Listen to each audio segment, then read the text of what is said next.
Assalamualaikum warahmatullahi wabarakatuh.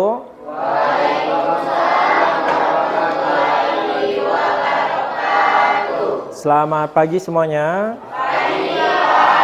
Baik, apa kabar hari ini, Nak? Baik, ada yang tidak hadir di kelasnya nih, ada 3 kursi kosong, 4 itu ada nggak ada orang ya? 3 kursi kosong. Siapa nih yang nggak hadir? Zendi, oke. Dian Ramadan bukan IPA 3 ya? Oh, Dian Ramdhani, Dian Ramadan. Terus siapa lagi? Satu lagi? Zendi, Dian. Untuk menghindari hal-hal seperti itu terjadi, Nak, hari ini saya ingin memperkenalkan sesuatu yang baru kepada kalian, yakni keyakinan kelas. Keyakinan kelas ini intinya adalah usaha kita, Nak, untuk membuat lingkungan belajar kita menjadi lingkungan yang baik, nyaman, aman, dan tenang untuk kamu belajar. Keyakinan kelas ini adalah keyakinan yang akan diikuti dan dilaksanakan oleh seluruh kelas. Seluruh kelas. Beda dengan aturan keyakinan kelas ini. Keyakinan ini adalah hal-hal baik yang kita yakini bersama. Hal-hal yang kebajikan-kebajikan yang kita percaya bersama, yang kita tanamkan dalam diri kita untuk kita lakukan. Misalnya di luar sana kebajikan yang kita akui di luar sana apa? Kebaikan-kebaikan universalnya. Kalau sama orang tua harus gimana? Sama orang tua harus sopan. Itu kebajikan universal. Semua orang sepakat itu kan? Kita yakin itu kan? Nah, itu yang mau kita susun di kelas ini. Untuk tidak memperpanjang waktu, yang pertama kita akan membuat aturan kelas dulu, Nak. Nah, saya minta kalian kasih masukan dan pendapat kira-kira apa nih aturan kelas kita. Dia boleh, Pak, aturannya dilarang apa? Pak, tidak boleh begini. Pak, jangan ini. Kayak gitu aturan itu. Silakan. Ada yang mau bantu kasih pendapat? Dilarang apa, tidak boleh apa, jangan apa gitu. Ada? Angkat tangan, ada? Ayo, pasti kan tahu kan aturan kan? Aturannya ada di sekolah kita aja. Apa? Coba. Boleh satu orang bantu tuliskan, Nak, ke depan?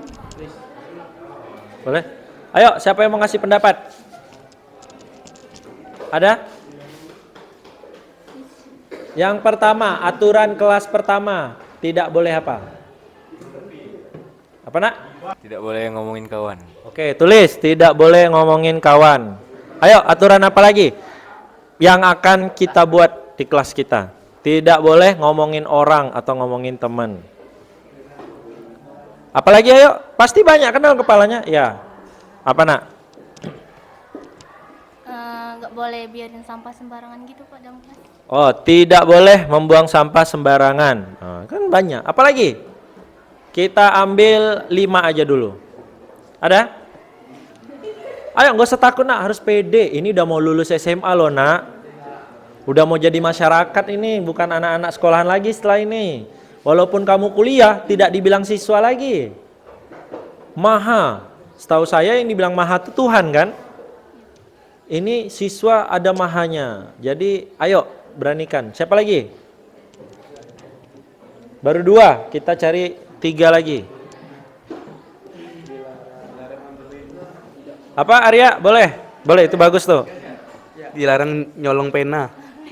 Mungkin kita lengkapi dilarang mengambil barang milik orang lain. Oke, tulis. Ayo, ada lagi? Aturan di kelas yang kita akan buat. Ada? Gak apa-apa, berani aja, percaya diri, gak usah takut. Dilarang mengobrol saat guru menerangkan pelajaran. Oke, bagus sekali. Dilarang ngobrol saat guru sedang menerangkan. Ya gak apa-apa. Kita buat aturan untuk mengatur diri kita, Nak. Jangan orang lain dulu kita urus. Kita urus dulu diri kita. Nggak apa-apa, walaupun kita suka melakukan itu, kita buat aturan itu biar kita tidak melakukannya. Satu lagi. Oke, terakhir. Dilarang merusak fasilitas kelas. Baik, dilarang merusak fasilitas kelas. Oke.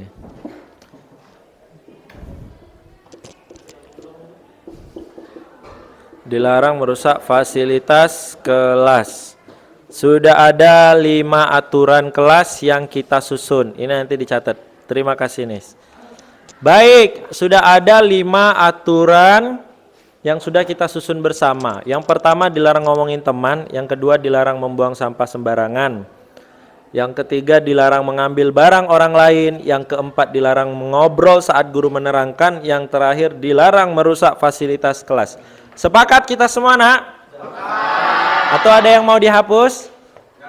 Gak ada, sepakat? Baik, untuk tanda sepakatnya kita tepuk tangan dulu semuanya. Kita sudah sepakat ya dengan aturan ini. Baik, sekarang kita akan ubah aturan-aturan ini menjadi kalimat-kalimat positif. Kalau ini kan kalimatnya tidak boleh, dilarang. Jadi kita ubah menjadi kalimat seharusnya bagaimana? Yang pertama dilarang ngomongin teman. Jadi seharusnya bagaimana, Nak? Kalau kita dilarang ngomongin teman, berarti sama teman harus bagaimana? Apa? Berbicara yang baik kepada teman. Oke, berbicara yang baik kepada teman.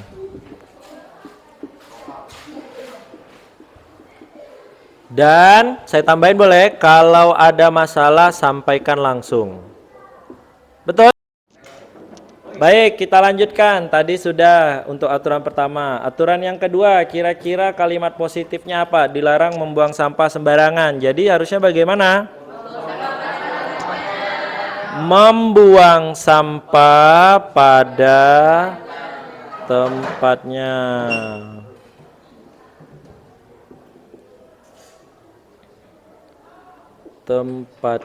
Baik, kalimat ketiga, dilarang mengambil barang orang lain. Jadi apa kalimat positifnya?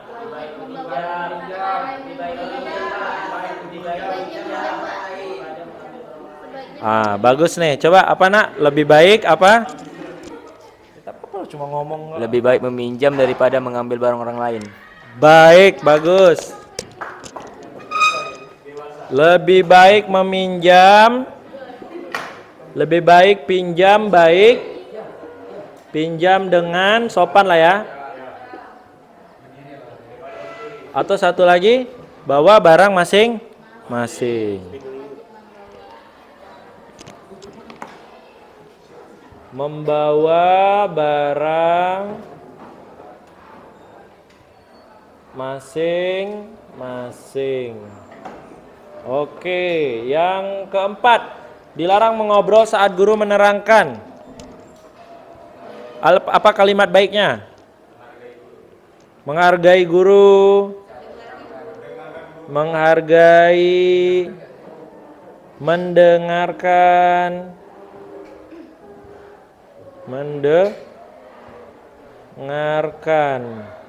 guru. Oke, terakhir yang kelima. Menggunakan atau menjaga? Biar pendapat ini kita masukkan juga, menggunakan dan menjaga ya. Menjaga fasilitas dengan baik. Oke, sudah ada 5 aturan dan 5 kalimat positif yang sudah kita susun bersama. Saya ulang kalimat positifnya. Pertama, berbicara yang baik dan kalau ada masalah sampaikan dengan baik ke teman. Yang kedua, membuang sampah pada tempatnya. Yang ketiga, lebih baik pinjam dengan sopan atau membawa barang masing-masing. Yang keempat, menghargai dan mendengarkan guru. Yang kelima, menggunakan dan menjaga fasilitas dengan baik. Ada yang belum sepakat? Sepakat semua? Baik, kalau sepakat semua kembali kita tandai dengan tepuk tangan yang meriah. Berarti pagi ini kita sudah mencapai 2 kesepakatan. Yang pertama ada aturan kelas, yang kedua ada kalimat-kalimat positif atau kalimat baik di kelas. Nah, kita ingin tahu lagi sekarang, Nak. Kira-kira nilai-nilai kebaikan apa saja yang ada di tiap kalimat positif dan aturan yang sudah kita buat. Nilai apa yang terkandung di dalam kalimat positif dan aturan ini yang sudah kita susun. Kita mulai dari kalimat pertama. Kalau dilarang ngomongin teman dan kita harus ngomong baik-baik, kira-kira nilai apa? Apa? Nilai sosial. Nilai apa lagi yang ada di sini, Nak? Apa? Etika, bagus. Etika. Nilai apa lagi? Tata krama, mantap. Oke. Cukup lah ya 3 nilai ya. Jadi dengan kita membuat aturan dilarang ngomongin teman dan kita berbicara yang baik dan kalau ada masalah sampaikan dengan baik, maka kita sudah menjunjung nilai tata krama, nilai sosial dan nilai etika. Sekarang yang kedua, dilarang membuang sampah sembarangan. Kita membuang sampah pada tempatnya. Kira-kira nilai apa yang terkandung di sini?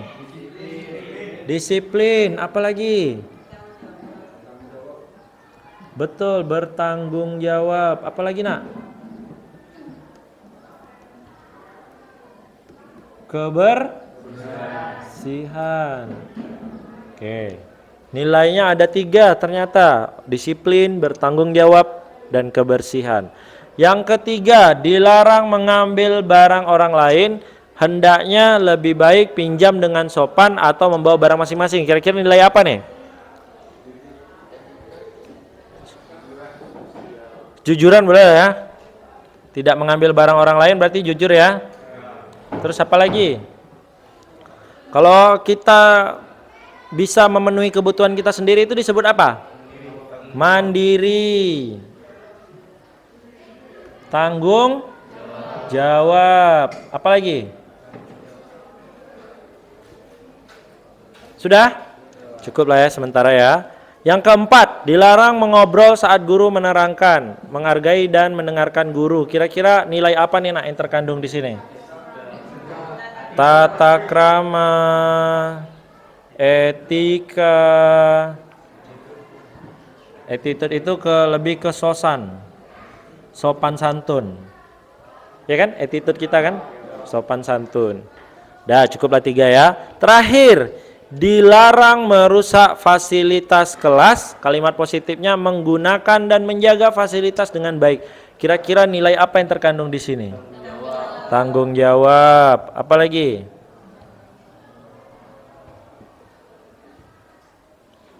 Nilai apa lagi? Dilarang merusak fasilitas kelas. Kita hendaknya menggunakan dan menjaga fasilitas kelas dengan baik. Nilai apa yang terkandung lagi? Kira-kira kalau ada barang kita jaga, kira-kira nilai apa yang terkandung di situ?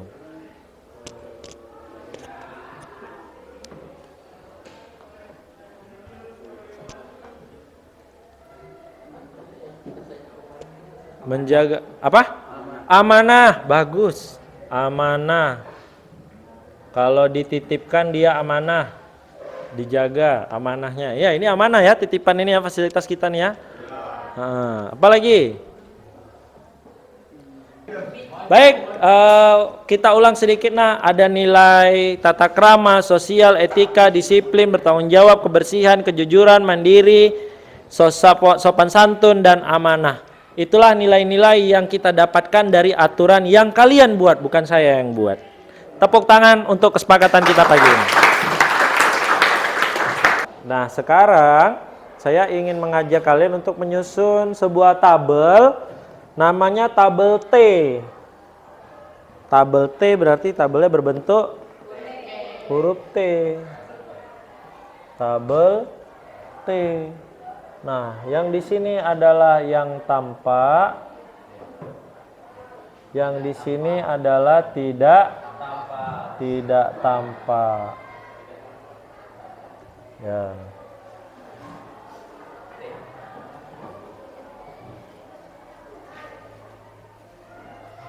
Nah, ada tampak, ada tidak tampak. Apa yang tampak, apa yang tidak tampak?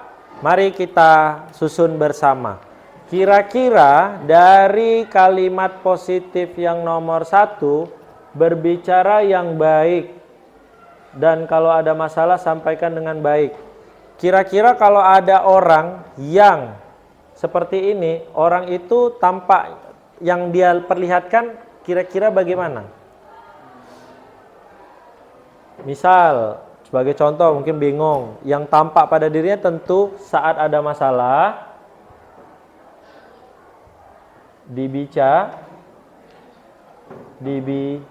dibicarakan. Betul tak? Ya kan?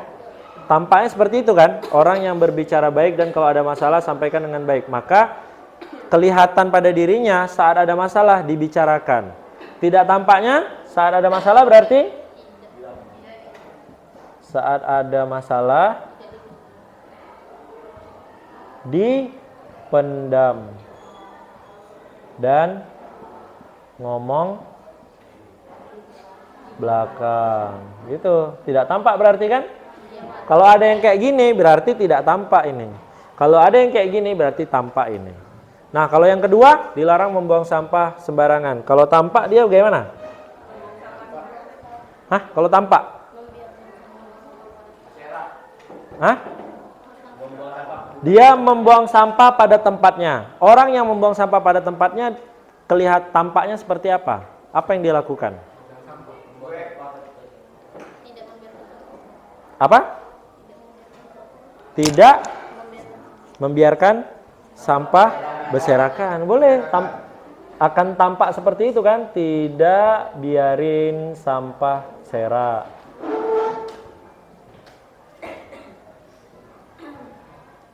Kalau tidak tampaknya? Kalau ini tidak membiarkan sampah berserak, kalau yang tidak tampaknya berarti membiarkan sampah berserak. Kalau yang ketiga, kira-kira tampaknya seperti apa? Dilarang mengambil barang lain, lebih baik pinjam dengan sopan, membawa barang masing-masing.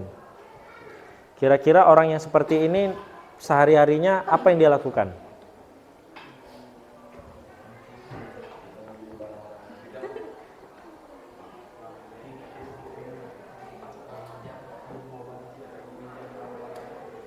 Apa yang dia lakukan?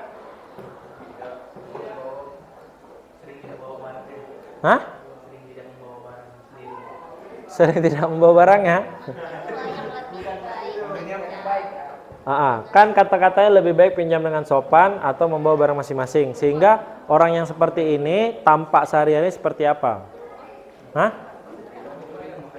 Misalnya dia kalau mau minjem, kita fokusnya ke hal yang positif. Minjam barang dengan bahasa yang sopan, gitu. Saat lupa, minjam barang dengan baik. Saat lupa bawa. Gitu. Yang tidak tampak?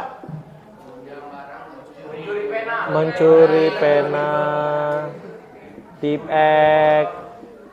Ya kan? Tip X dan lain-lain. Yang keempat, kira-kira apa? Dilarang mengobrol saat guru menerangkan. Saat yang tampak menghargai dan mendengarkan guru. Berarti yang tampak dia akan diam saat guru jelasin. Kalau tidak tampaknya berisik, ricuh, makan soto, bakso, ya tak mungkin tidur. Nah itulah, itu berarti tidak tampak kalau yang seperti ini. Yang terakhir, dilarang merusak fasilitas, menjaga amanah dan peduli pada fasilitas. Yang tidak, apa nak? Merusak, oke. Apalagi yang tidak? Menghancurkan. Yang sering dilakukan? Mencoret. Baik, ini dia. Kalau untuk nilai atau kebajikan pertama, yang tampak itu nak, kalau ada masalah kita bicarakan. Yang tidak tampak, kalau ada masalah kita pendam dan ngomong belakang. Yang kedua, kalau tampak pada kamu, kamu tidak akan membiarkan sampah berserakan. Kalau tidak tampak, berarti kamu membiarkan sampah berserakan.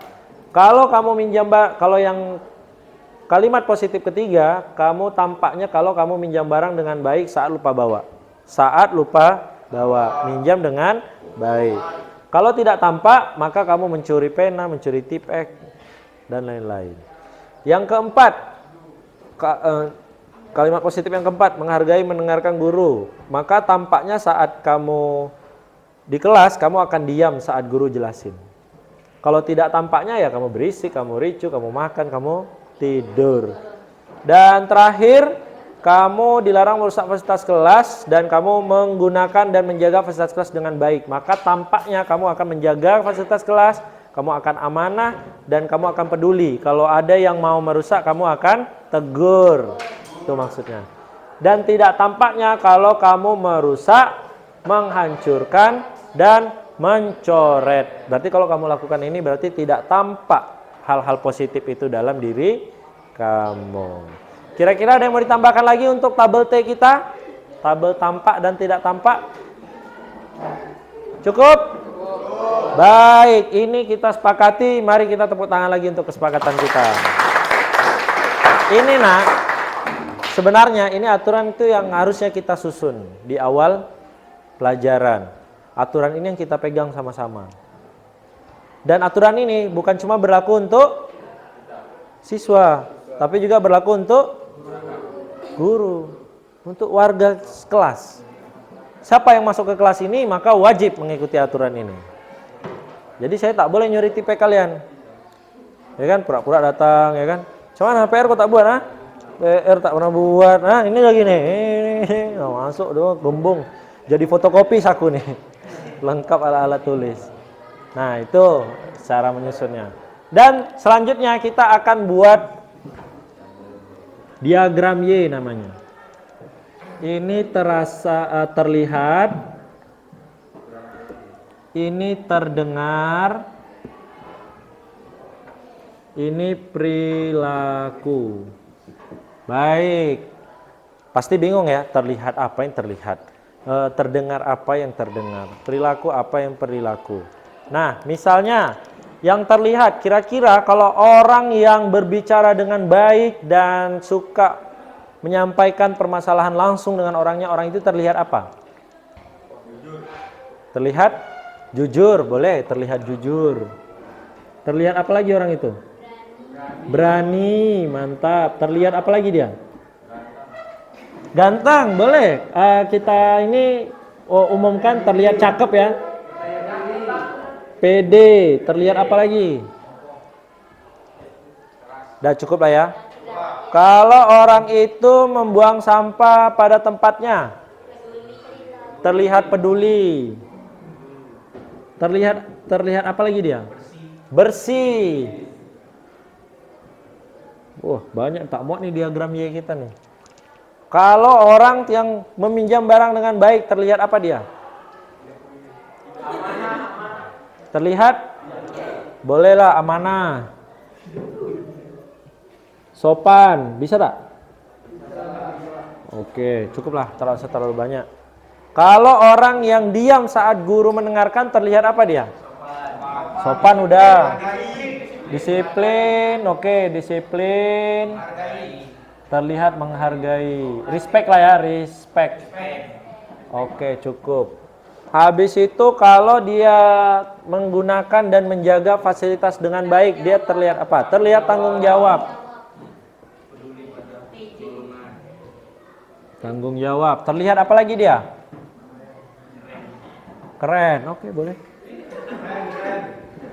Ya, karena orang yang bisa menjaga fasilitas itu jadi tetap bersih dan bagus, pasti orangnya juga memperhatikan penampilan.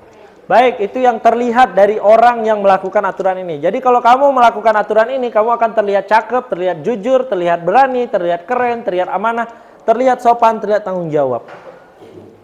Jadi kalau ditanya nanti Arya tuh orangnya kayak mana sih? Oh, dia orangnya tanggung jawab loh.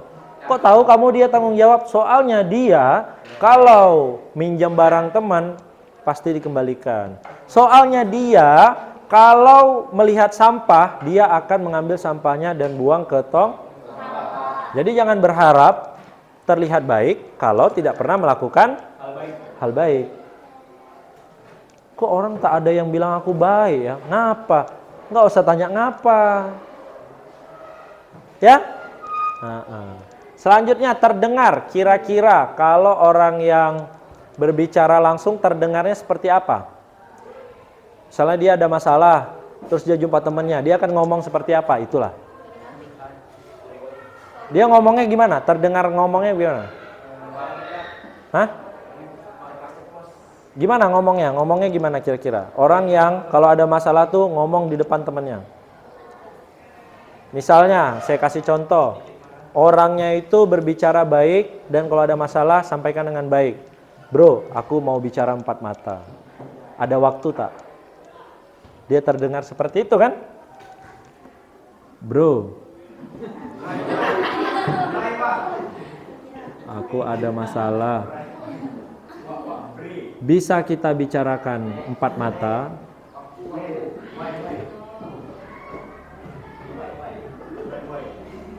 Nah, dengan baiknya mana? Kata-kata bisa kita bicara 4 mata. Tapi kalau tak baik, kau ni tak jelas ya kau ni. Itu tak baik berarti. Terdengar seperti itu omongannya, nak. Kalau orang yang membuang sampah pada tempatnya, dia kira-kira ngomongnya gimana? Ya, kita jangan pakai kata jangan. Kita pakai kata mengajak. Kira-kira kalau mengajak, ayo buang sampah. Ayo. Baik. Nah, kalau orang yang nomor 2, dia omongannya seperti itu. Ayo buang sampah di tong.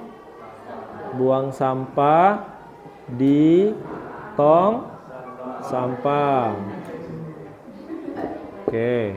Kalau yang ketiga, dia meminjam dengan baik, kalaupun itu dia membawa barangnya masing-masing. Kira-kira terdengarnya bagaimana? Apa ya? Pinjamlah.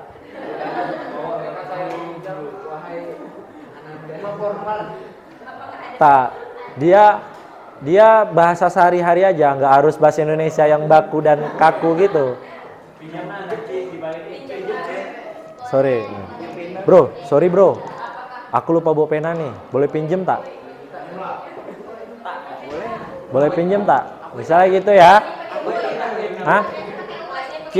Kira-kira sopan tak pakai? Kita kan baca. Kita meminjam dengan sopan. Kira-kira kalau pakai woi sopan tak? Berarti tak boleh ada kata woi, nak. Tadi kita udah sepakat kan?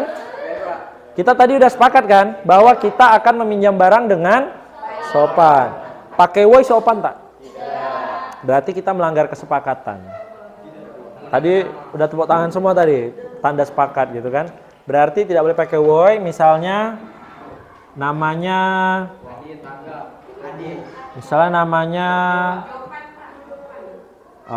Jo.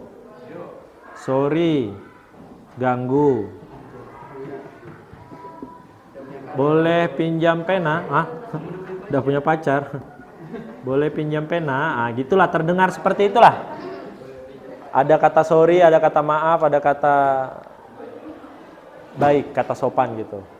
Terus kalau yang nomor 4, dilarang ngobrol saat menerangkan. Kira-kira terdengar seperti apa?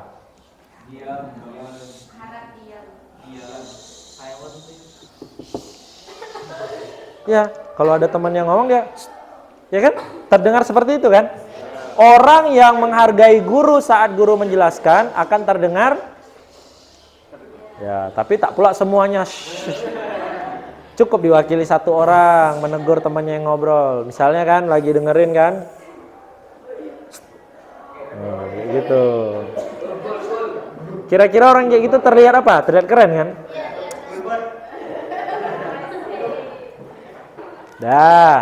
Terakhir dilarang merusak fasilitas kelas. Kira-kira terdengar seperti apa? Sip, bagus. Tolong, kita tidak pakai kata jangan lagi. Tolong.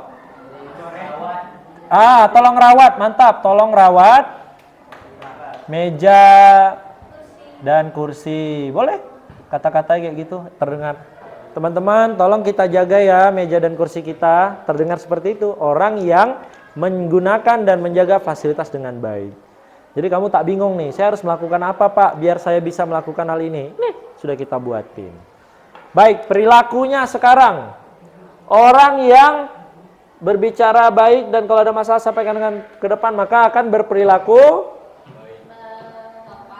sopan, akan berperilaku sopan dan berani, ramah.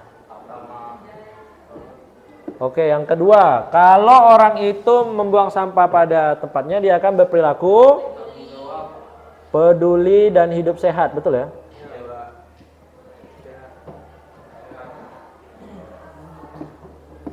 Baik, yang ketiga, kalau orang itu meminjam barang dengan sopan atau membawa barang masing-masing, perilakunya bagaimana? Nah, kalau mandiri berarti dia selalu mempersiapkan barangnya, kebutuhannya. Ya, mempersiapkan kebutuhannya. Yang keempat, kalau orang yang menghargai mendengarkan guru, maka dia akan berperilaku menghormati guru.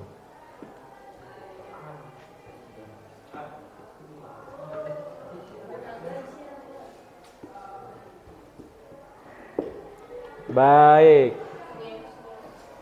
Yang terakhir, orang yang menggunakan dan menjaga fasilitas kelas dengan baik, dia akan berperilaku merawat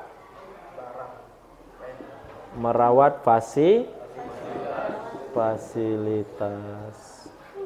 Oke, selesai diagram Y kita.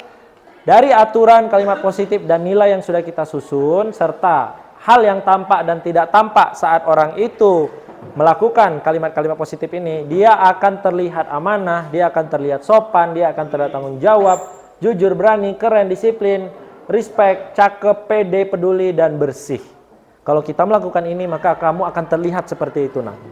Dan orang-orang yang melakukan kesepakatan ini akan terdengar. Bro, aku ada masalah, bisa kita bicara empat mata. Dia berani ngomongin di depan. Gitu, nak, nanti kalau ada masalah. Terus dia akan bilang, ayo teman-teman, sampahnya dibuang ke tong sampah. Pas mau pulang mungkin, kayak siapa yang paling belakang? Pera, ayo kita buang tong sampah yuk, karena nanti di situ lama-lama jadi kotor mejanya. Dia akan terdengar seperti itu. Atau dia akan terdengar, Jo, sorry nih ganggu belajarnya, boleh tak pinjam pena? Jadi tidak lagi pakai kata, woi,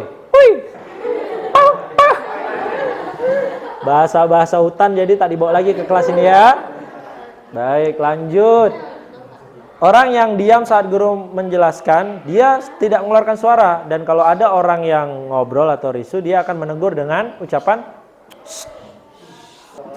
Terakhir, orang yang menjaga fasilitas itu akan terdengar, dia sering ngomong gini, tolong jaga ya dan rawat meja kita ya. Tolong jaga ya. Mari kita jaga meja kita tetap bersih dan rapi. Jadi tidak ada lagi kata jangan, kata tak boleh, tak ada lagi. Karena udah ada di aturan. Nah, terakhir, orang itu akan berperilaku sopan dan berani ramah. Kalau dia berbicara langsung kalau ada masalah.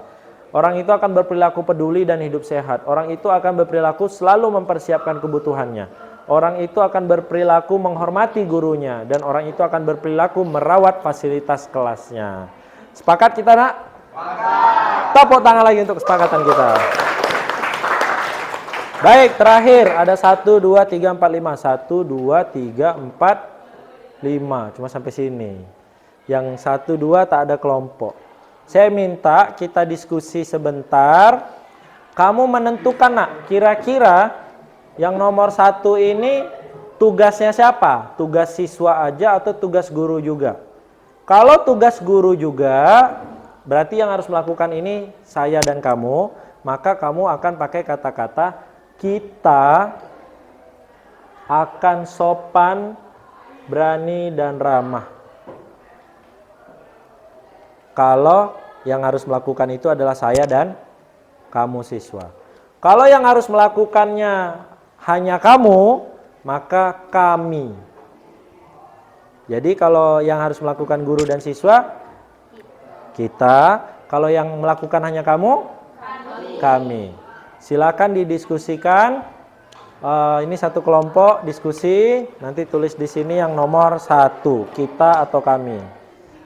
Ini nomor 2, dilarang membuang sampah, kita atau kami. Masukkan kata-kata perilakunya tuh. Jadi kita akan peduli dan hidup sehat, atau kami akan peduli dan hidup sehat. Nomor 3. Diskusi, boleh? Boleh berdiri, boleh saling buat lingkaran, boleh duduk dekat-dekat temannya. Ini sama ini gabunglah. Kelompok 3 orang ini dengan 3 orang sana gabung. Boleh berdiri diskusi, nanti ditulis di sini. Ini sama ini gabunglah. Ini sama ini. Silakan diskusi. Yang nomor 5. Ini tadi nomor, boleh berdiri saling diskusi.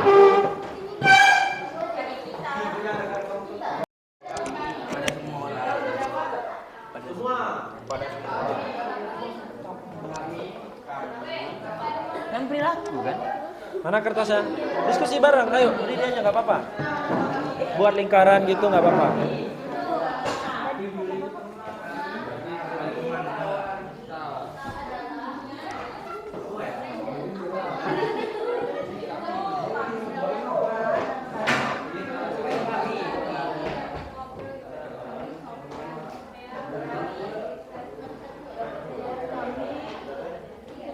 Yang nomor 4, perilakunya apa? Menghormati guru. Itu kita atau kami? Nah, kalau kita adalah orang yang menghormati guru. Kalau kami adalah orang yang menghormati guru. Pilihlah antara 2.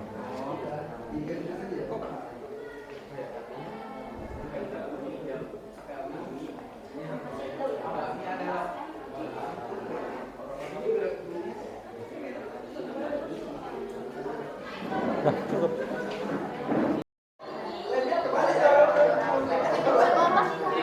Nomor berapa kamu? Nomor 2. Oke, tulis.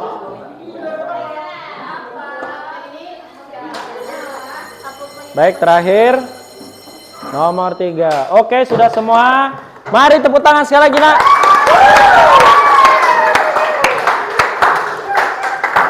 Nah, dari tadi kita sudah bicara tentang keyakinan kelas. Untuk bisa menyusun dan menentukan keyakinan kelas kita apa, tadi adalah tahap-tahap dan bagian-bagian yang harus kita lakukan. Hingga akhirnya yang mana yang kita sebut keyakinan kelas, semua yang ada di kertas warna-warni ini adalah keyakinan kelasnya. 3.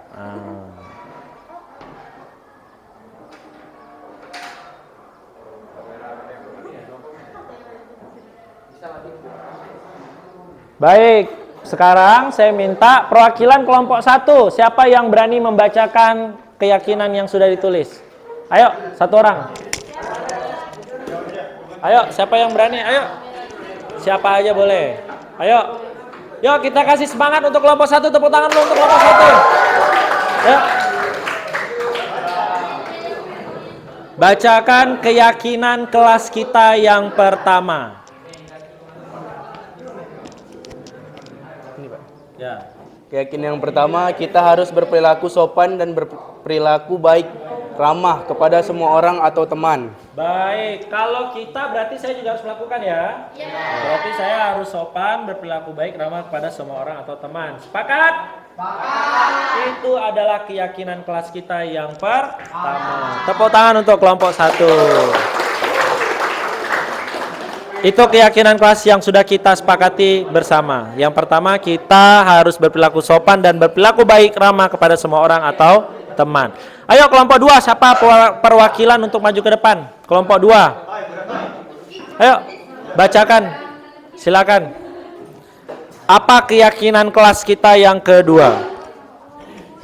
Kita harus berperilaku kepada lingkungan kita harus berperilaku peduli kepada lingkungan dan hidup sehat. Baik, mereka memakai kata kita, berarti yang harus melakukan itu tugas saya dan tugas siswa. Makanya pakai kata kita. Tepuk tangan dulu untuk kelompok 2, mantap.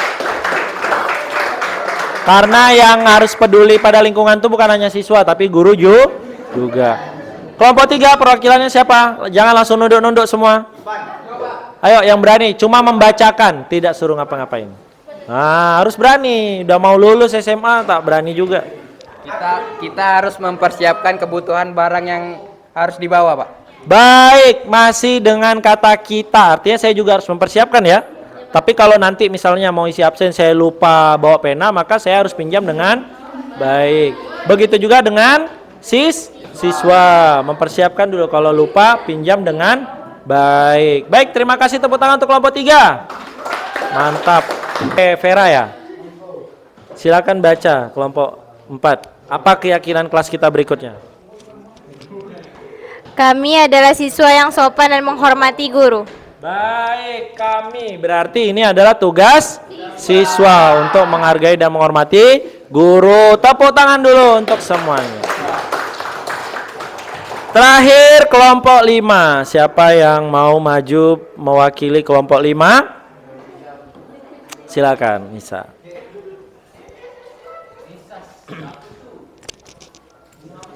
Kita adalah orang yang merawat fasilitas kelas. Kita berarti siswa dan guru. Jadi itu adalah tugas kita bersama untuk merawat fasilitas kelas, dan itu sudah jadi keyakinan kita. Kita yakin bahwa kita adalah orang yang merawat fasilitas kelas. Tepuk tangan untuk kelompok 5.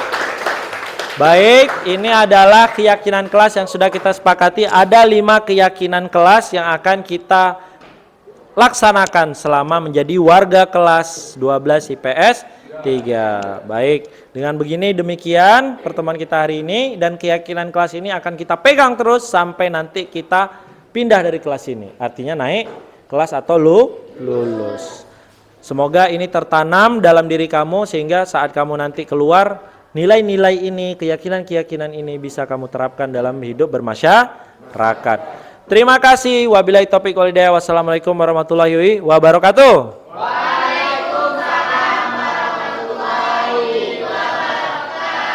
Selamat siang semuanya.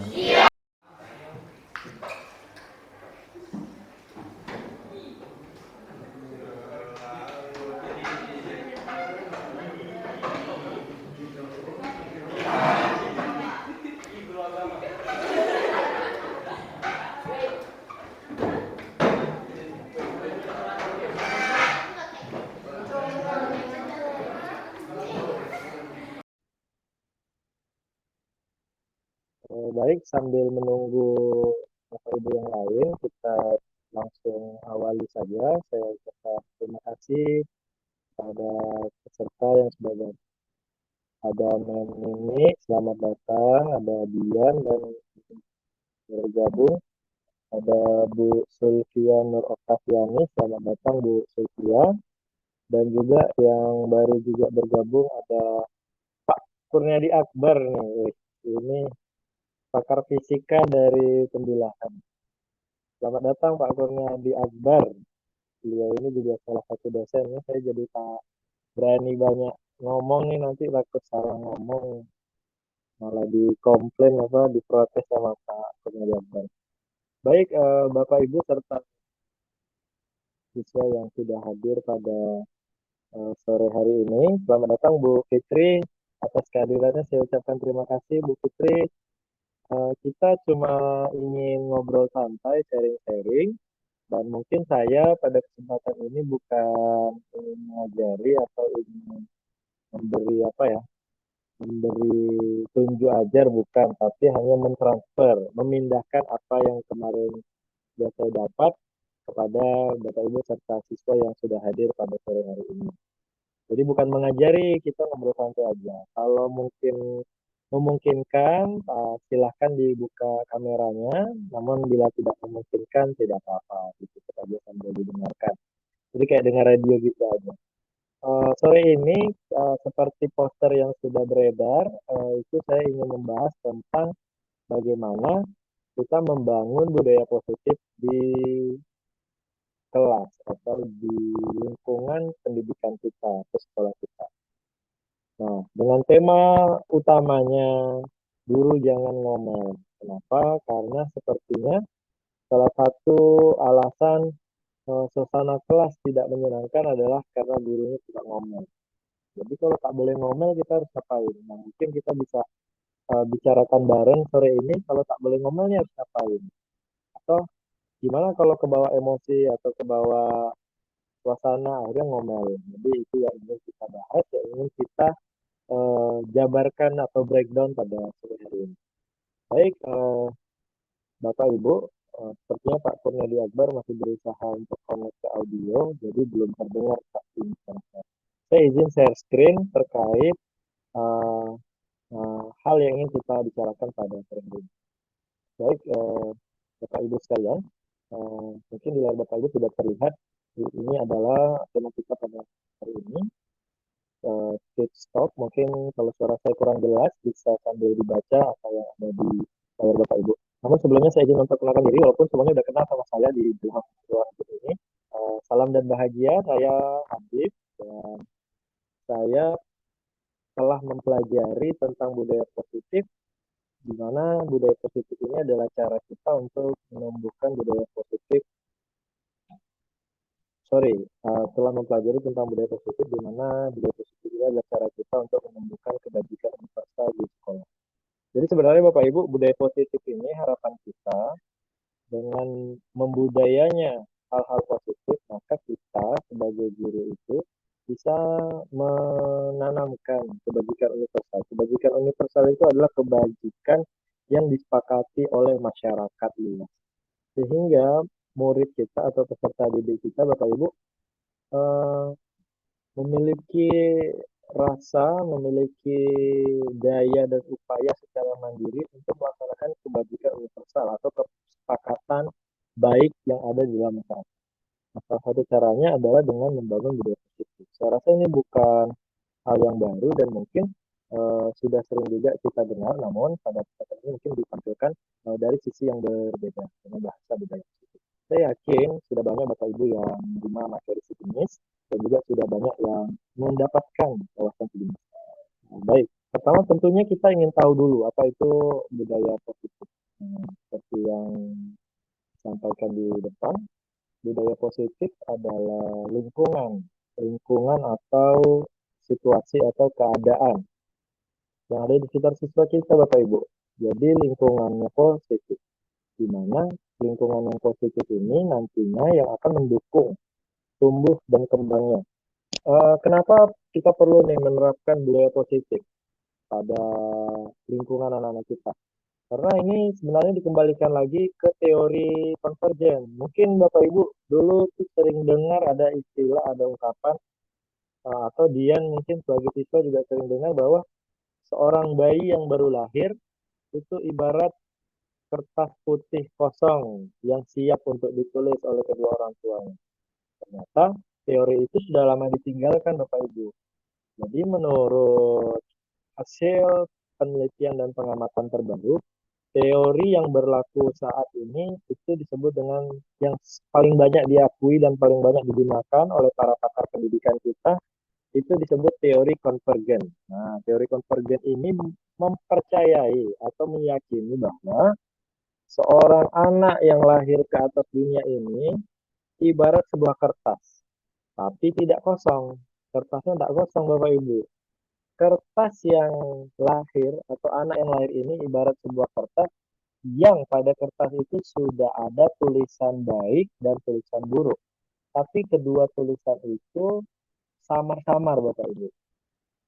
Jadi tulisan tadi itu samar-samar, belum jelas, cuma samar-samar gitu.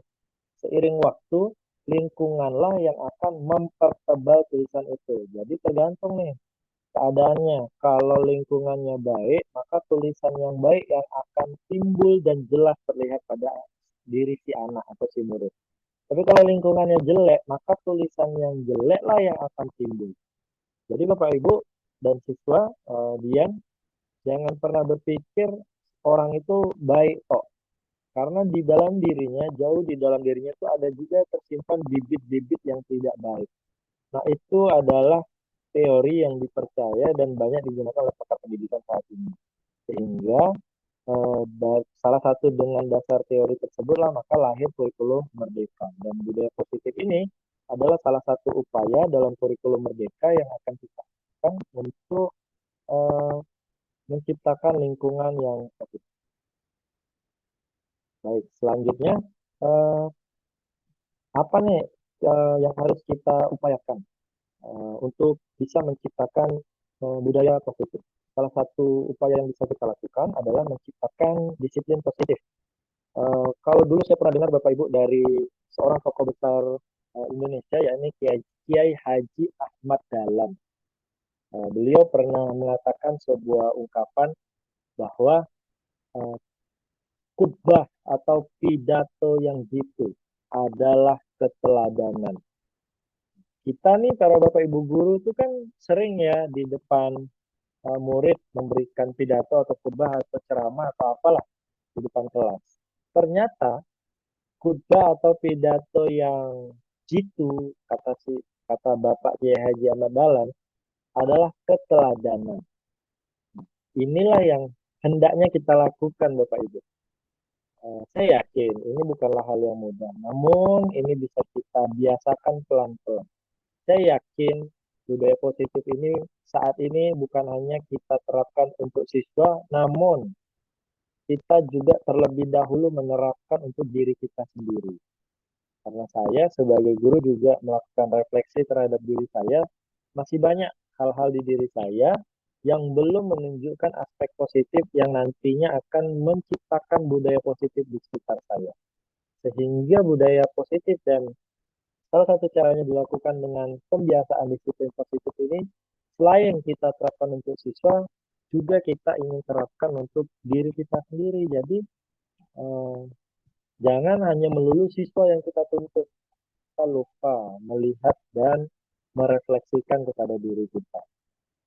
Jadi kita sebagai seorang pendidik Bapak Ibu diusahakan dapat membuka wawasan murid bahwa hal-hal baik yang dilakukan itu bukan untuk orang lain. Dengan dia melakukan hal baik, sebenarnya kebaikan itu dia lakukan untuk dirinya sendiri. Prinsip ini yang ingin kita tanamkan, Bapak. Bagaimana kita bisa menanamkan dalam diri siswa itu bahwa eh, kamu kalau melakukan hal baik, sesungguhnya yang merasakan kebaikan itu bukan orang lain, tapi diri kamu sendiri. Itu yang ingin kita sampaikan ke siswa dan tertanam. Sehingga apa Bapak Ibu? Kalau dia sudah memiliki prinsip atau pemikiran atau mindset itu, bahwa kebaikan itu bukan untuk orang lain tapi untuk dirinya, maka akan muncul motivasi intrinsik. Motivasi intrinsik itu adalah motivasi yang berdasar dari kesadaran dirinya. Sehingga tak perlu ada kita pun dia akan berbuat baik. Tidak perlu kita lihatin pun dia akan berbuat baik. Nah, yang paling utama, tidak perlu kita omelin pun dia akan berbuat baik. Kita kan selama ini capek Bapak Ibu. Kalau nggak ngomel anak kita nggak mau baik. Kalau nggak marah anak kita nggak mau berbuat baik. Bukan semua, tapi beberapa anak kita. Apa nih yang salah? Apakah omelan bisa mendorong anak kita menjadi baik? Nah, nanti kita di beberapa slide ke depan akan mempelajari tentang teori kontrol. Teori kontrol ini menunjukkan posisi kita di hadapan anak murid kita. Nah, Dian juga nanti bisa menentukan Dian, guru-guru yang ada di sekolah Dian itu kira-kira tipenya tipe apa nih? Nah, itu bisa kita lihat nanti dari posisi kontrol yang akan kita bahas di beberapa slide berikutnya. Nah, peran kita bagaimana? Yang pertama, peran terbaik itu adalah guru itu sebagai manajer. Kalau manajer itu asal katanya bahasa Inggris manage atau mengatur, mengarahkan, di mana guru itu hendaknya bisa mengarahkan dan menuntun murid agar dapat menghargai dirinya. Kan dari tadi asik mengatakan kepada dirinya dan menanamkan nilai-nilai luhur. Karena segala sesuatu itu Bapak Ibu percayalah, orang bisa berubah selain karena faktor-faktor pendukung sekitarnya, tapi hal utama yang membuat seseorang itu berubah adalah dorongan dari dalam diri. Percayalah Bapak Ibu, kalau dorongan itu tidak ada, mau seperti apapun kita marah, mau seperti apapun kita melakukan treatment-treatment atau mungkin metode-metode, semuanya akan sia-sia. Kalau orang yang ingin kita ubah itu tidak mau mulai dari dirinya, bangkit dari dirinya, dan mengeluarkan motivasi instinktif. Jadi, kata kuncinya di sini adalah mulai dari diri, di mana kita merefleksikan segala sesuatunya itu ke diri kita sendiri. Nah, salah satu yang bisa kita lakukan di kelas apa nih Bapak Ibu? Yang pertama, kita membiasakan siswa untuk melakukan refleksi pada proses pembelajaran. Jangan sampai setiap proses pembelajaran, siswa-siswi kita itu nggak ngeh habis belajar apa gunanya, apa tujuannya belajar ini, apa manfaatnya dalam hidup kita, apa gunanya pelajaran yang barusan dipelajari untuk hidup mereka kelak. Nah, dengan melakukan refleksi, anak akan menyelami jauh lebih dalam tentang apa yang sudah dia pelajari. Dengan melakukan refleksi juga, anak-anak akan tumbuh kesadaran dirinya. Oh, ternyata selama 2 jam pelajaran tadi ini yang saya dapatkan, ini yang saya rasakan, ini perasaan yang tinggi. Nah, contoh refleksi yang bisa kita lakukan bagaimana? Di akhir nggak usah ribet-ribet, pertanyaan sederhana aja. Bagaimana perasaan kamu setelah mengikuti pelajaran ini? Apa saja hal-hal baru yang kamu temukan setelah belajar ini? Ada tak di kelas ini yang mau menyampaikan perasaannya setelah belajar ini? Ada tidak di kelas ini yang mau menceritakan selama 2 jam pelajaran ini hal baru apa saja yang sudah kamu dapat? Cukup. Dengan melakukan refleksi seperti itu, maka itu adalah kebiasaan atau budaya positif, di mana kita kembali merenungi hal-hal yang sudah kita lakukan. Nah, harapannya, target kita dengan melakukan refleksi, maka proses pembelajaran kita akan bermakna, akan membekas, dan akan tertinggal di diri murid. Jangan sampai Bapak Ibu kita ngajar, selesai ngajar, habis teori, materi, konsep, terus kita tinggalin tugas, tinggalin PR, lalu kita kasih sedikit ancaman. Jangan sampai nggak ngerjain PR ya. Kalau nggak ngerjain PR nanti akan begini, akan begitu. Sehingga apa yang membekas dalam diri anak kita setelah belajar sama kita? Kebanyakan ketakutan, mungkin kebosanan, atau mungkin ada rasa tidak nyaman. Dan kita guru selama ini mungkin bukan orang yang di dalam guru ini, tapi ada guru-guru itu tidak mau peduli dengan perasaan siswanya. Apakah siswanya sudah nyaman belajar dengan dia, apakah siswanya sudah tenang hatinya, kan itu yang paling penting. Kebanyakan kita guru itu sejauh ini hanya memikirkan tugas kita, tapi tidak memikirkan tugas si anak. Tugas si anak kan menerima pelajaran. Kira-kira dia udah bisa melakukan tugas dia atau belum, itu yang harus kita lihat. Nah, disiplin positif atau budaya positif itu adalah salah satu cara yang bisa kita lakukan. Nah, kalau nggak boleh ngomel Bapak Ibu, jadi gimana nih kita kalau anak marah? Ngomel itu Bapak Ibu, kalau saya pernah dengar cerita, marah itu, Bapak Ibu, kita misalnya mau marah nih sama anak. Ini diri kita mau marah sama anak. Marah itu Bapak Ibu mohon maaf. Marah itu bisa dibilang kayak melempar bola api ke orang lain. Saat kita marah, itu analoginya sama seperti saat kita melempar bola api ke orang lain. Orangnya belum tentu kena kita lempar, tapi kitanya tuh udah megang dulu bola api itu. Diri kitanya sendiri itu udah terbakar dulu Bapak Ibu saat kita marah, saat kita ngomel. Jadi sebenarnya ngomel itu belum, anaknya yang kita ngomel itu Bapak Ibu belum tentu dia tuh dengerin omelan kita. Tapi kita yang ngomel ini Bapak Ibu sudah memasukkan energi-energi negatif ke dalam diri kita. Kira-kira ngomel ini menguntungkan atau tidak Bapak Ibu? Jadi ibaratnya tadi analoginya itu ngomel itu ibarat melempar bola api membara ke orang lain. Bola apinya belum tentu kena, kitanya sudah terbakar dulu megang bola api. Sehingga salah satu teori nanti mungkin kalau kurang lengkap di sini Bapak Ibu bisa searching lagi, ini banyak di mana-mana informasi. Ada yang dinamakan restitusi. Jadi restitusi ini adalah salah satu cara penanganan saat kita menemukan siswa bermasalah. Dan penanganan ini Bapak Ibu jauh dari kata marah-marah, jauh dari kata ngomong. Segitiga restitusi itu biasa kita kita rangkum menjadi sebuah sebutan segitiga restitusi. Jadi ada siklus, tapi siklusnya berbentuk segitiga yang bisa kita lakukan. Misalnya, dalam keseharian nih Bapak Ibu menemukan ada anak yang salah. Maka kita bisa melakukan 3 tahapan segitiga restitusi. Pertama, menstabilkan identitas. Yang kedua, menanyakan keyakinan. Dan yang ketiga, memvalidasi tindakan yang salah. Contohnya seperti ini Bapak Ibu. Misalnya, suatu waktu Bapak Ibu menemukan ada seorang anak yang mungkin ke sekolah memakai sepatu yang warnanya tidak sesuai dengan aturan sekolah. Misalnya, biasanya yang kita lakukan apa? Mungkin kebanyakan dari kita memanggil terus bertanya, kamu tahu tak aturan sekolah ini? Ya udah, sekarang lepas sepatunya dan silakan ke kelas tanpa menggunakan alas kaki. Pasti kebanyakan dari kita sering melakukan. Atau mungkin sebagian dari kita, eh, kamu yang sepatunya beda, maju ke depan. Berdiri di depan sampai bapak atau ibu selesai ngajar. Intinya hal yang kita lakukan itu mungkin sebenarnya tidak berefek maksimal kepada anak yang melakukan kesalahan.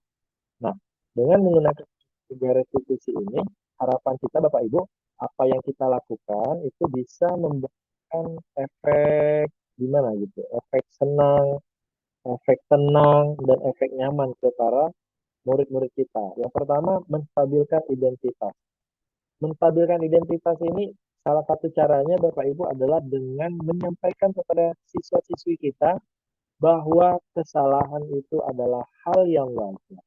Kesalahan itu adalah cara kita belajar. Itu salah satu contoh atau bentuk menstabilkan identitas. Jadi kita jangan buru-buru ngejudge, tidak boleh salah sama sekali. Rasanya terlalu muluk-muluk. Kita aja nih di sekolah dulu pasti ada juga berbuat salah. Tapi kan kita berusaha tidak mengulanginya. Itu yang ingin kita tanamkan dalam diri siswa kita bahwa kesalahan itu di sekolah wajar.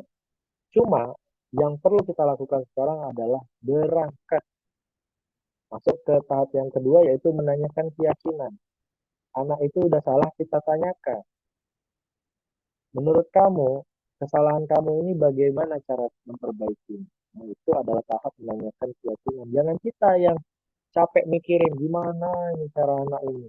Kita ingin anak itu sendiri yang mengeluarkan statement, yang mengeluarkan ucapan apa nih hal yang ingin dia lakukan untuk memperbaiki kesalahan. Nah, itu yang kita harapkan muncul dari anak kita. Dan terakhir, kita memvalidasi tindakan yang salah. Memvalidasi maksudnya baru kita mengiyakan, iya nak, kamu itu salah. Tapi dengan kamu mengatakan ingin melakukan ini, ingin melakukan itu untuk memperbaiki kesalahanmu, maka Bapak mendukung untuk kamu memperbaiki kesalahan dengan cara itu. Itu adalah cara kita melakukan validasi tindakan. Tapi memang Bapak Ibu, pasti Bapak Ibu langsung berpikir nih dalam kepala Bapak Ibu, eh, kadang anak-anak kita ini cuma ngomong di depan kita aja, tapi kadang di belakang kita tidak dilakukan.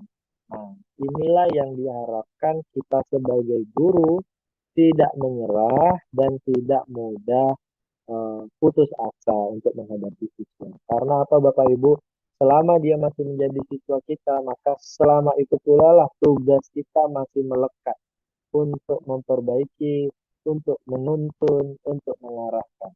Tapi bukan untuk menginstruksikan atau memerintah tidak, tapi menuntun lebih tepatnya kodrat anak kita. Karena ingat Bapak Ibu, teori konvergen yang kita bahas di awal tadi bahwa anak itu lahir bukan seperti kertas putih yang kosong. Anak itu lahir seperti sebuah kertas yang di dalamnya sudah ada tulisan baik dan tulisan buruk tapi samar. Jadi kita harus paham dan menerima kenyataan itu bahwa tidak lingkungan dia itu ya ada yang mempertebal tulisan buruknya, ada yang mempertebal tulisan baik. Jadi kita ya jangan berharap anak kita bisa berubah gara-gara kita, itu terlalu muluk-muluk. Tapi kita mengupayakan anak kita berubah dengan usaha kita. Tapi kalau kita bercita-cita anak ini harus berubah, maka ujung-ujungnya kita stres, Bapak Ibu. Kita yang eh, langsung mabuk lah, langsung puyeng gitu untuk memikirkan nih gimana nih anak kita bisa jadi jauh lebih baik. Nah, jadi Bapak Ibu, sesuai dengan apa yang dikatakan oleh Bapak pendidikan kita, Bapak Ki Hajar Dewantara itu mengatakan bahwa eh, mendidik ini seperti menanam jagung. Kalau yang kita tanam bibit jagung, tidak mungkin yang tumbuh pohon mangga, sangat tidak mungkin. Sehingga artinya apa Bapak Ibu? Setiap anak kita itu sudah punya kodratnya masing-masing akan menjadi seperti apa dia. Jadi kita ini tak bisa mengubah secara signifikan. Yang bisa kita lakukan apa nih Bapak Ibu? Kalau kita nanam jagung, murid tadi kita ibaratkan jagung. Kalau kita nanam jagung, kita tuh cuma bisa memberikan pupuk terbaik, memberikan tanah untuk dia tumbuh tanah terbaik, menyiramnya tiap hari. Hanya itu aja Bapak Ibu. Tapi kalau misalnya nih bibit jagungnya ini memang bibit yang kurang baik atau bibit yang kurang unggul sehingga jagung yang tumbuh kecil-kecil. Terus kita harus memaksakan diri kita bagaimana caranya supaya jagung yang tumbuh besar. Nah, itu saya rasa adalah kegiatan atau upaya yang muluk-muluk. Sehingga tidak perlulah kita paksakan, tapi kita cukup sadar dengan kodrat kita bahwa anak kita tuh unik dengan caranya masing-masing. Jadi itu yang membuat kita nanti pada akhirnya bisa menciptakan budaya positif bahwa semua anak itu berharga. Jadi demikian yang mungkin bisa kita lakukan untuk melakukan atau menciptakan budaya positif di kelas atau di lingkungan kita. Nah, selanjutnya yang perlu kita lakukan apa Bapak Ibu? Melakukan perubahan pola pikir. Kita tinggalkan pola pikir lama kita tinggalkan pola pikir yang dulu-dulu pernah guru kita ajarkan. Karena apa? Karena guru kita dulu mengajar kita, anak yang hidup di alam dan di zaman seperti zaman kita dulu.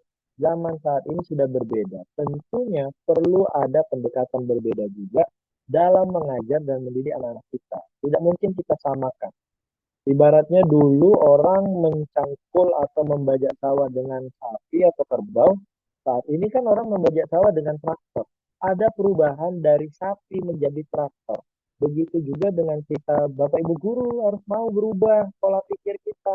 Kalau dulu mungkin kita mengajar menggunakan ibaratnya cara konvensional dengan anak-anak yang jauh dari dunia digital, saat ini kita harus mulai beranjak untuk mengajar atau mendidik anak-anak kita dengan cara yang lebih digital. Maksud digital sini adalah menyesuaikan zaman, bukan pakai HP, komputer, bukan. Maksud digital sini adalah menyesuaikan dengan zaman si anak-anak. Jadi Bapak Ibu, pola pikir kita lah yang harus diubah, bahwa anak kita saat ini tidak sama lagi. Jadi jangan pernah lagi keluar dari mulut kita, anak-anak dulu tuh begini ya. Wah, itu adalah salah satu cara kita menjatuhkan atau merendahkan anak-anak saat ini. Sehingga mereka secara tidak langsung tertanam nanti dalam diri mereka, Bapak Ibu. Oh, berarti kami ini jelek kali ya. Oh, berarti kami ini buruk sekali ya. Nah, lama-kelamaan akan tertanam seperti itu. Itu yang ingin kita hindari dan ingin kita jangan sampai tertanam dalam diri anak-anak kita. Selanjutnya, Bapak Ibu, mungkin kita akan membahas 5 posisi kontrol guru atau mungkin karena di sini ada Pak Kurniadi, mungkin Pak dosen juga nih 5. Mungkin kalau ada yang salah nanti Pak dosen boleh nambahkan ya, Pak dosen Pak Kurniadi Akbar. Jadi ada 5 posisi kontrol yang bisa kita lihat. Nanti Dian juga bisa ini nak, bisa ngelihat nih Bapak Ibu gurunya nih ada di posisi mana nih. Ada posisi penghukum. Nah, penghukum mungkin dari namanya sudah jelas. Dia ini mengambil posisi hanya tahu memberikan hukuman. Misal anaknya salah, disuruh ke WC, anaknya salah, misalnya salahnya gini, anak ini tidak melakukan tugas di kelasnya, tapi malah diberi hukuman untuk membersihkan WC. Sejatinya antara tugas di kelas dengan membersihkan WC itu kan tidak ada kaitannya, tidak ada korelasinya, sehingga anak tuh menjadi bingung gitu dalam dirinya, kok tak buat tugas tapi suruh bersihkan WC. Jadi tugasnya gimana? Nah itu. Tapi alangkah baiknya tadi kita tanya ke anak. Kalau tak buat tugas, jadi apa nih yang mau kamu lakukan untuk memperbaiki kesalahan kamu? Kita tanya ke anak, jangan kita yang menentukan. Habis itu kita bilang, baik, hari ini kamu sudah belajar bahwa kalau kamu tidak melakukan tugas kamu dengan benar, maka ada konsekuensi yang akan kamu terima. Baru kita memvalidasi. Nah, kesalahan kamu hari ini adalah kesalahan pertama dan jangan sampai kesalahan pertama ini bisa terjadi kesalahan kedua, ketiga, dan seterusnya. Itu yang akan kita ingatkan terus pada anak kita. Kalau nanti dia ulang lagi, kita lakukan lagi. Kenapa? Karena kita harapkan dia sadar bukan karena takut sama kita. Tapi kalau kita hukum kan nanti dia tuh sadar, tapi karena takut sama kita. Harapan kita tidak seperti itu, karena anak kita itu tidak selamanya akan berada di samping kita. Murid kita itu tidak akan selamanya berada di samping kita. Suatu saat dia akan berangkat melanjutkan perjalanan hidupnya, di saat itulah apa yang kita beri bekal kepada dia akan terlihat efeknya, akan terlihat manfaat. Ada juga posisi kontrol pembuat rasa bersalah. Misalnya di kelas nih kita lagi ngajar, ada seorang anak yang tidur-tiduran. Terus kita sebagai guru mendatangi anak tersebut terus ngomong, kamu kok dari tadi tidur-tiduran? Kamu tak memikirkan ya perasaan ibu yang udah capek nih. Ibu udah capek loh ngajarin kamu, ibu udah lelah loh ngasih tahu apa memberikan ilmu kepada kamu. Nah, kata-kata seperti inilah Bapak Ibu yang akan menunjukkan bahwa diri kita itu eh, seorang pembuat rasa bersalah. Kenapa? Karena kita bukan fokus ke anak yang tidur ini, tapi kita malah fokus ke diri kita. Kita yang capek, kita yang ini. Tapi kita tak pernah, kita tidak menggali nih, kenapa nih anak ini tidur, kenapa nih anak ini tidak tertarik. Bisa aja karena gaya ngajar kita yang kurang menantang atau apa, anak jadi tak tertarik. Tapi kita tidak ngomong tentang itu, kita malah bilang, ibu capek lo ngajar, bapak capek lo ngajar. Nah ini adalah posisi pembuat rasa bersalah. Dan ini juga tidak baik Bapak Ibu untuk kita lakukan. Kalau bisa jangan sampai kita melakukan hal ini membuat anak merasa bersalah. Tapi kita ingin anak sadar dia bersalah. Jangan kita yang buat dia merasa bersalah. Tapi dia sadar dengan sendirinya bahwa dia salah. Ada juga guru atau mungkin orang tua yang menempatkan diri sebagai teman. Nah, ini semakin ke bawah sebenarnya semakin agak baik. Yang paling atas ini yang paling tidak baik, yang paling bawah ini yang paling baik. Jadi teman ini biasanya kita itu menempatkan diri sebagai teman. Ayolah, tolong Bapak lah. Tolong Bapak ikuti pelajaran yang baik ya. Tolong ya. Bantu Bapak ya. Nah, kerjakan tugasnya ya. Biar memenuhi nilainya. Bisa kan tolong Bapak? Nah, itu adalah posisi sebagai teman. Posisi sebagai teman ini baik, tapi ada juga tidak baiknya. Tidak baiknya apa?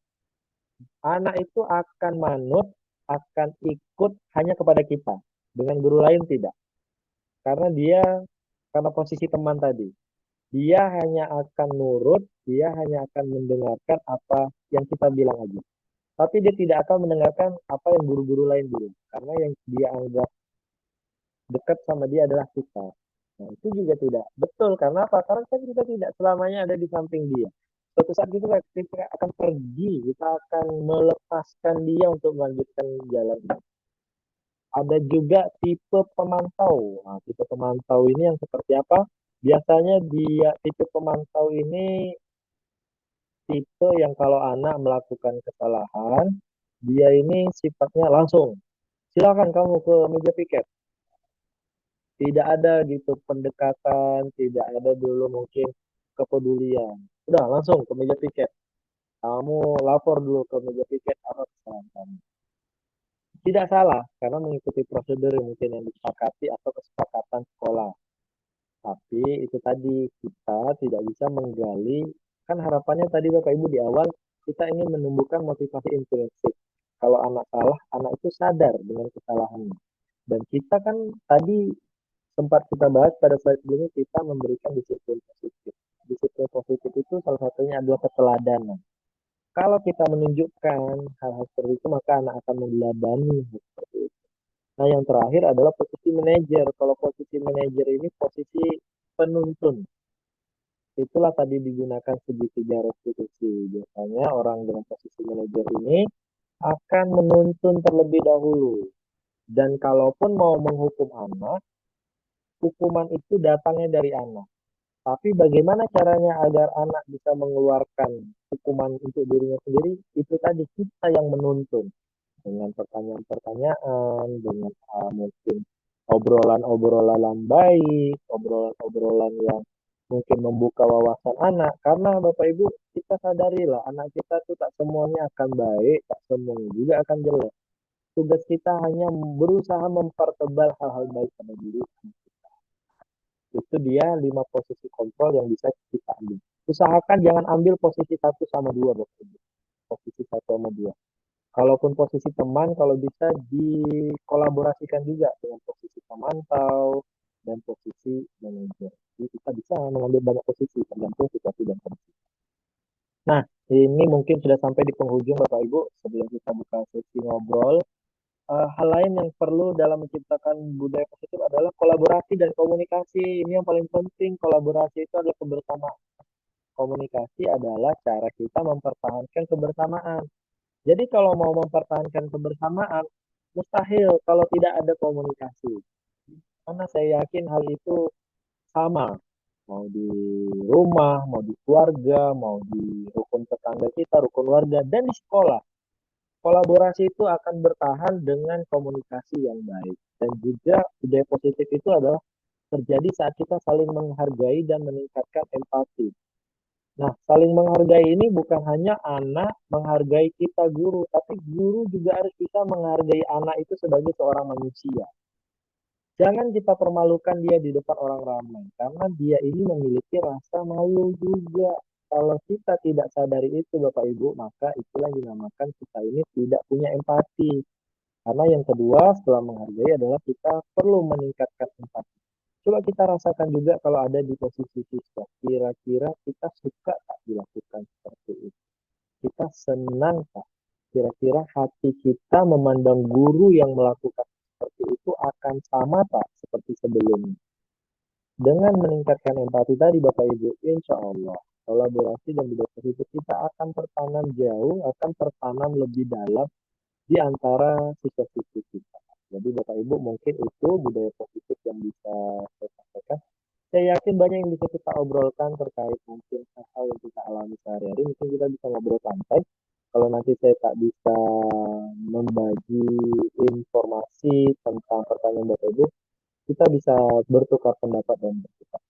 Baik, terakhir sebelum kita tutup, saya mengucapkan terima kasih sudah menyimak sampai akhir. Sampai mudah-mudahan nanti setelah ini ada video conference berikutnya yang akan kita lakukan bersama. Kira-kira sebelum kita tutup ada pertanyaan Bapak Ibu terkait apa yang sudah kita obrolkan pada sore hari ini. Terima kasih buat anak-anak yang sudah standby juga, ada kita juga mungkin nanti bisa mengkondisikan ya di kelas ini. Oh ini gurunya penghukum nih, berarti kalau sama guru penghukum jangan sampai melakukan kesalahan untuk menghukum.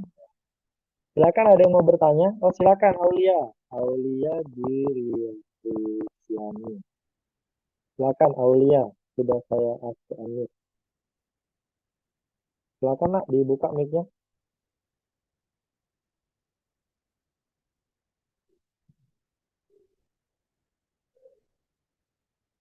Silakan, ada yang mau ditanyakan? Aulia.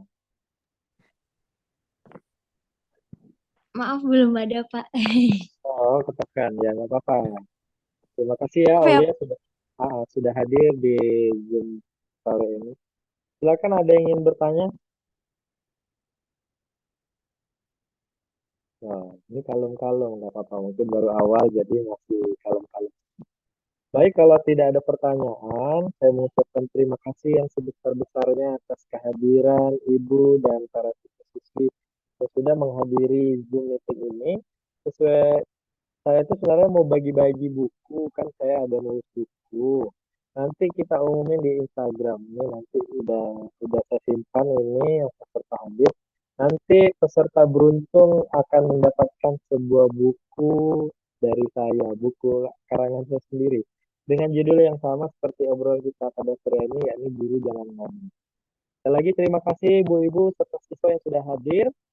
Semoga apa yang saya sampaikan pada sore hari ini memberikan manfaat dan memberikan insight atau masukan-masukan baru bagi kita semua.